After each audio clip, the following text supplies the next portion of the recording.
They called him the most dangerous thinker in early Christianity, not because he incited violence, but because he revealed too much light. In the 2nd century of our era, while Rome ruled with iron and Christianity fought for identity, a brilliant mind emerged in Alexandria, a city where philosophy, mysticism, and sacred knowledge collided like stars in a newborn cosmos.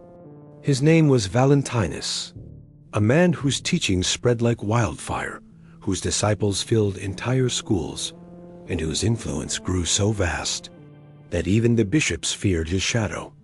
Some say he was nearly crowned pope. Let that sink in. But instead of ascending to the throne of orthodoxy, Valentinus walked another path, a path of hidden mysteries, divine emanations, inner awakening, and salvation through knowing rather than believing. He taught that the universe was not a cosmic accident, nor a battleground between good and evil, but a living unfolding of divine consciousness, that humanity was not born in sin, but in forgetfulness, and that Christ did not come to moralize the world, but to awaken it. This is why his teachings were later hunted, buried, declared heresy, and rewritten by those who feared the power of awakened minds. But underground, in hidden circles, in whispered doctrine, in the veil between scripture and mysticism, his legacy survived. Today, we lift that veil. In this journey, you will discover the real Valentinus, not the caricature shaped by his opponents. You will learn how he reshaped early Christianity, birthed one of the most sophisticated mystical systems in history, and introduced ideas so profound that they still echo in modern spirituality, psychology, and esoteric thought. This is not just history. It is the story of how truth survives exile, how mystics preserve fire when institutions choose ashes, and how one forbidden teacher almost changed the entire destiny of Christianity. So now, the real question is, was Valentinus a heretic? Or was he the lost voice of Christianity's most mystical potential? Let us begin. To understand Valentinus, you must first understand the world that formed him. Alexandria was not simply a city, it was the crossroads of human thought. A labyrinth of libraries, philosophical debates, sacred rites, and mystical fraternities. Greek metaphysics, Egyptian cosmology, Jewish mysticism, and early Christian revelation did not merely coexist there, they fused. It was a place where scholars asked not what to believe, but how reality itself is structured. Valentinus was born into this intellectual furnace around 100 to 110 CE. He was not an outlier, he was an apex expression of his environment. Some traditions say he was educated under Theudas, a disciple of the Apostle Paul himself. If true, this means Valentinus did not invent his knowledge. He inherited. This is crucial, because his teachings were not framed as rebellion, but as the inner transmission of early Christian mysticism. Doctrines considered too sacred, too destabilizing, too awakening for the masses. While the emerging church built itself on structure, creed, and authority, Valentinus taught Gnosis, direct knowledge of the divine, not through obedience, not through institution, but through revelation.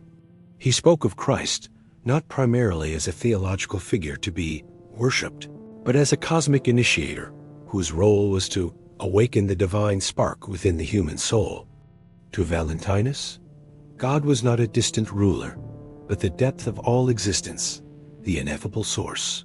Creation was not made from void, but emanated like light unfolding from a hidden sun. Humanity was not broken, but asleep. Salvation was not granted from the outside, but remembered from within. These ideas were intoxicating. His followers multiplied rapidly, not among peasants seeking comfort, but among thinkers, mystics, educated elites, and spiritual seekers hungry for inner liberation. By the mid-2nd century, Valentinus traveled to Rome, the heart of the Christian world. There, his influence exploded. So influential, in fact, that some ancient sources claim he was a top candidate for the bishopric of Rome, almost becoming the Pope. But history turned, because the very brilliance that made him beloved by mystics made him dangerous to institutions. His Christianity could not be controlled. His God could not be monopolized. His salvation could not be sold. His Christ could not be confined to dogma. So instead of being crowned, he was condemned.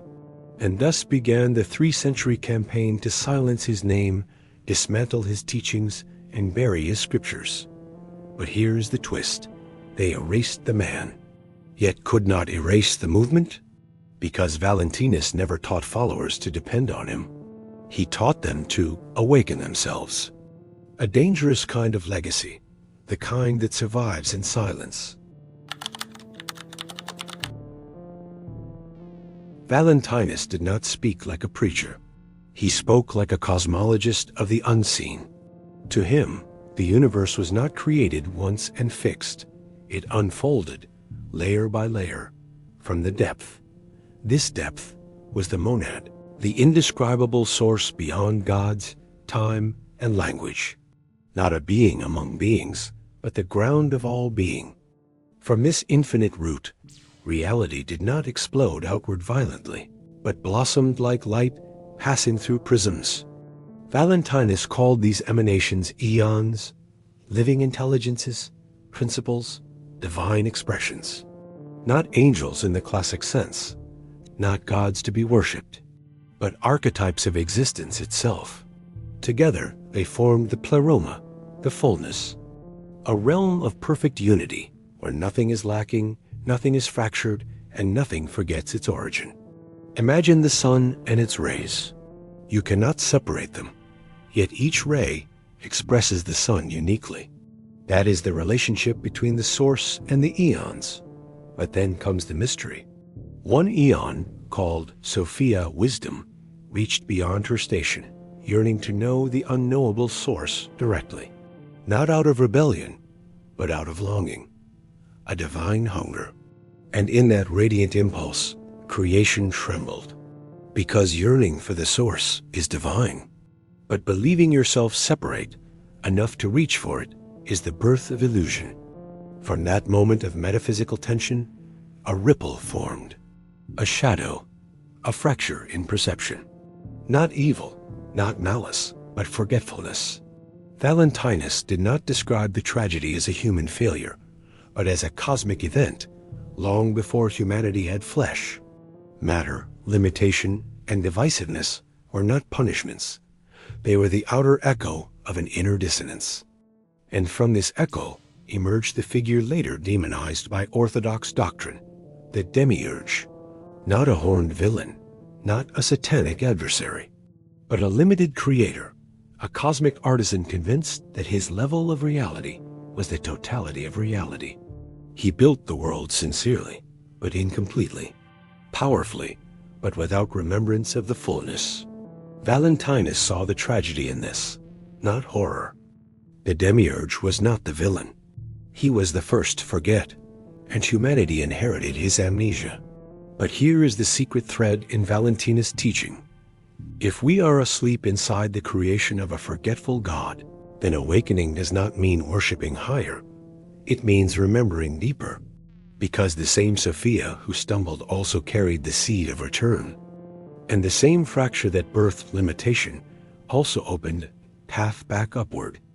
Valentinus called this path Gnosis, not belief, not faith, but inner recognition.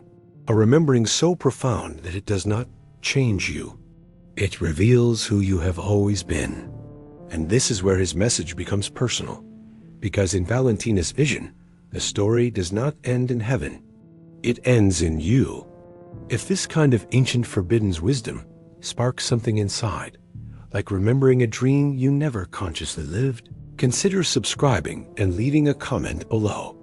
Because what comes next is not just cosmology, it's identity. Valentinus did not preach a Christ who saves from outside. He revealed a Christ who awakens from within. In his vision, Christ was not a reaction to human sin. He was the solution to cosmic forgetfulness. When the fracture appeared, when Sophia reached beyond union, a repair was set in motion, not by punishment, but by love restoring equilibrium.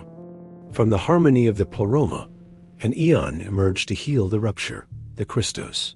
Not the historical Jesus yet, not a singular body descending to earth, but a principle of divine recall, a living calibration of truth. Christ did not descend to change God's mind about humanity. He came to change humanity's mind about itself. To Valentinus, the soul is not merely human. It is a fragment of brightness, temporarily clothed in limitation. Inside every person lives the scintilla, the spark, a memory of origin burning in exile. Most do not know they carry it. Most live as if the world they see is the world that is. But the spark aches. It hums quietly. It nudges in moments of déjà vu, longing, and inexplicable nostalgia. That ache is not dissatisfaction. It is recognition. A Christ, then, is not the object of salvation. He is the mirror of remembering.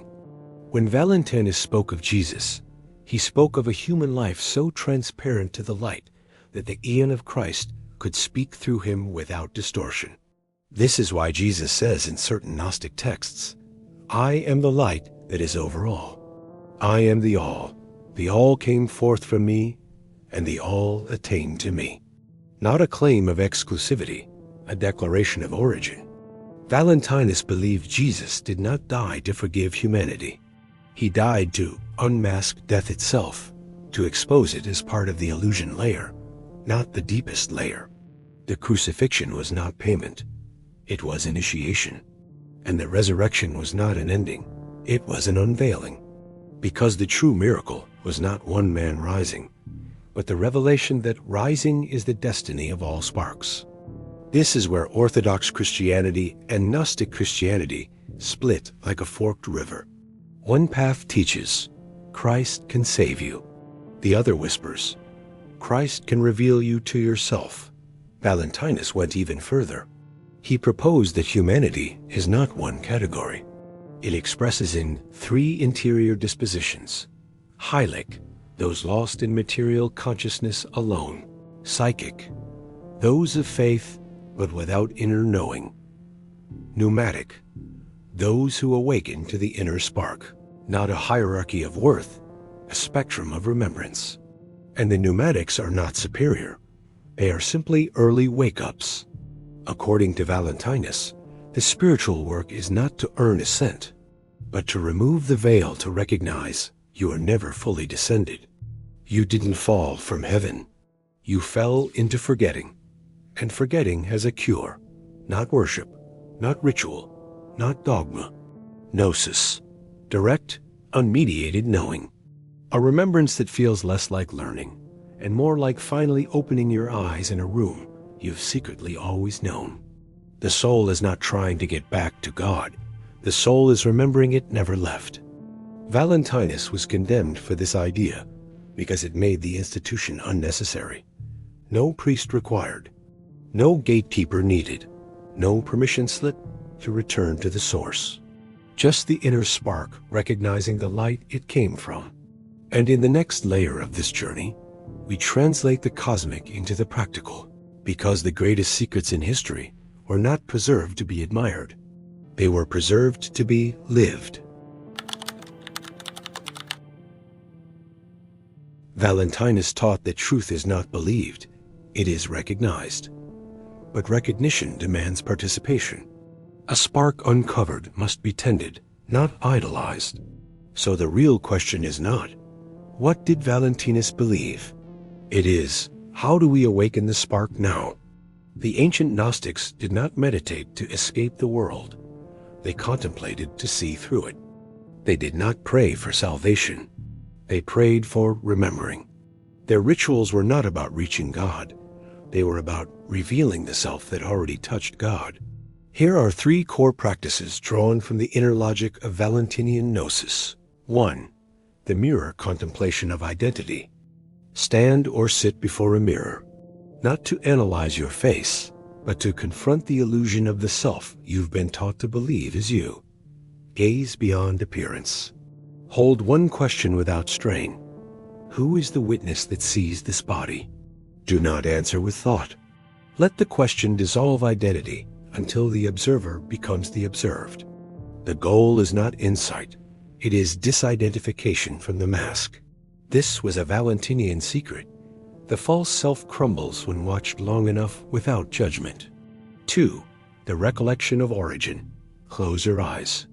Place a hand over your chest, not the mind, the seat of recognition. Whisper inwardly, not outwardly.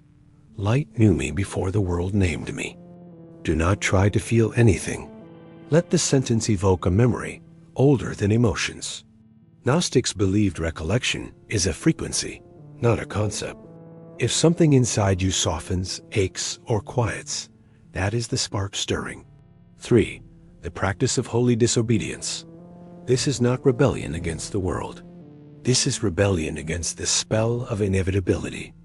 Each time you notice a belief that says, "This is just the way things are. I'm not meant for more. I don't deserve direct access to the divine," you silently reply, "That law was written for the sleeping. I am waking." Valentinus taught that freedom begins where internalized limitation ends. This practice shifts authority from external institutions to the inner conduit. But here is where most seekers stumble. They adopt the language, but not the disillusionment. They admire the spark, but fear its consequences. Because the spark does not ask you to improve your life. It asks, are you prepared to outgrow the world that formed you? And this is the quiet cost of Gnosis. Not suffering, not sacrifice, but estrangement from illusion. When the false self dissolves, you do not become greater in ego. You become simpler in truth. You stop seeking the sacred and start recognizing the sacred disguised as the ordinary. You stop asking if God hears you and begin noticing that hearing itself was God. This is why Valentinus said knowledge and liberation are the same act. Not intellectual knowledge, recognition knowledge. When you wake up in a dream, you do not fight the dream. You smile because the illusion loses jurisdiction. So with this teaching, the Pleroma is not entered through altitude, but through insight. Not through earning, but through unforgetting. Not through ascension, but through realization. One final warning the Valentinians whispered: do not cling to the spark. Become combustible to it. Let it burn identity, not decorate it.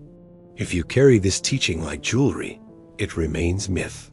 If you let it undo you, it becomes memory. Valentinus did not leave us a religion. He left a disturbance, a question that refuses to let the soul sleep, a blueprint that only activates when you stop treating it like history. Because the real heresy of Valentinus was never theological. It was existential. He dared to claim that the divine is not distant, earned, or intermediated. It is remembered from within. Let us summarize the invisible architecture of his revelation. The world is not inherently the enemy. Unconsciousness is. The soul is not fallen. It is forgetful. The divine is not elsewhere. It is misidentified. Salvation is not granted. It is recognized. And Christ is not a singular figure in time. Christ is the pattern of awakened consciousness in every soul. The Valentinians whispered that the most potent prison is not suffering. It is believing you are merely human. Because the moment the spark accepts the limits of the world, it stops burning and starts adapting. This is why Valentinus was so dangerous to systems, empires, and institutions. He bypassed their authority entirely. No priest could deliver what was already seated inside. No doctrine could replace remembrance. No church could stand between a soul and its origin.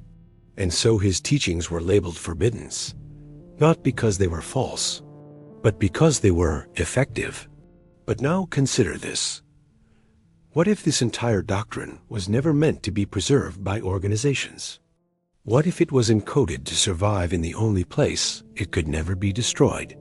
Inside the individual who becomes ready for it?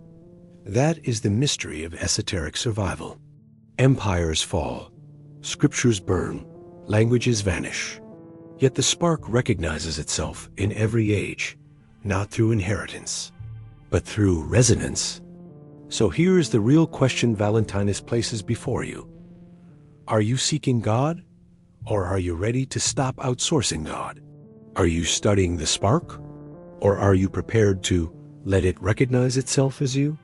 Do you want to know about the hidden realms, or do you want to shift to the perceiver who is never bound by them? Because the Pleroma is not somewhere above. It is the deep structure beneath your awareness right now. The Aeons are not beings you reach after death. They are dimensions of consciousness you unfold by awakening. And the true Christ is not a figure you worship. It is the moment you stop confusing awakening with obedience. This is why the Valentinian path has no trophies, no uniforms, no hierarchy, only recognition, only unmasking, only the quiet revolution of the soul that stops negotiating its divinity. And so, the teaching ends the only way an authentic gnosis can end, not with an answer, but with a threshold, a question that transfers the burden of awakening back to you. If the divine is remembering itself through you, what story will you stop telling that delays its arrival? Sit with it, not as philosophy, not as poetry, but as a permission slip the universe has been waiting for you to sign. If this journey stirred something older than logic inside you, if you felt recognition more than agreement, then the spark is leaning forward. Honor it. Subscribe, share your reflections in the comments, and keep walking the labyrinth with me. Because the mysteries do not reveal themselves to the curious. They reveal themselves to the ready until the next threshold. Stay awake.